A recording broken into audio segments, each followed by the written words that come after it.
Welcome in the tutorial of Solidworks. Today we are going to see that how can you make spring. So let's start. So we are doing a new part file. So for making a spring, we are going to make a helical spring.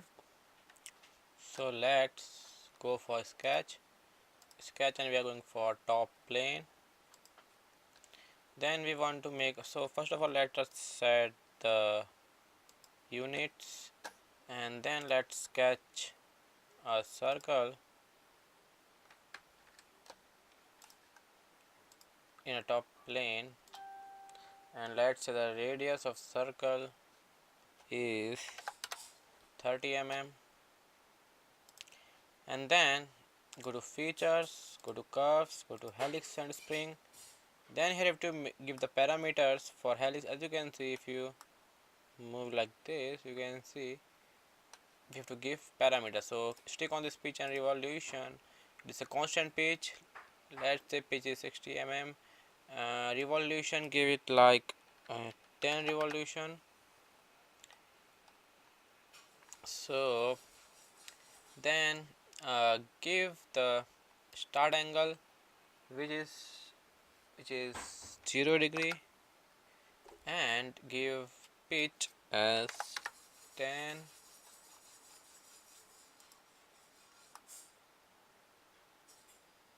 Okay, so we have make the helix.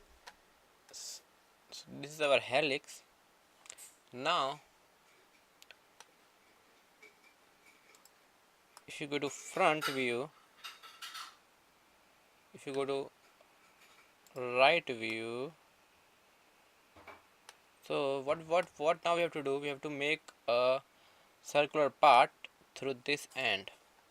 For that, if you go to front view, you can see that this is not actually which has to be. This is the top view, and it is at the exact point.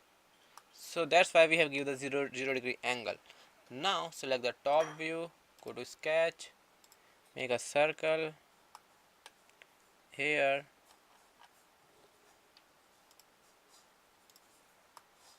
and let's say the radius of circle is 1 mm.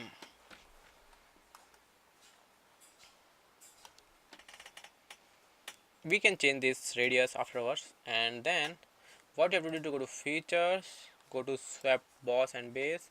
Here first select the circle part, and then give this path so that it can move, so the circle part moves on this part. If you click on right, so you have made the spring. Now as you can see, the thickness of circle is the thickness of spring is very low. You can edit it by using, again go to this sketch, go to edit sketch. If you go to edit sketch, what you have to do, if you click on this, you can change the radius to, let's say, 3, and then if you click on exit, you have made the spring a more with a bigger with a more wire with a more radius. And now as you can see, we have this blue line. You can remove this. If you select on this, just hide it. And now we're going for 3D view, and so in this way you can make the spring. Like if we go for isometric view, you made the spring. So in this way you can make the spring, which is very easy in SolidWorks. I hope this video will be helpful to you. So thank you for watching the video.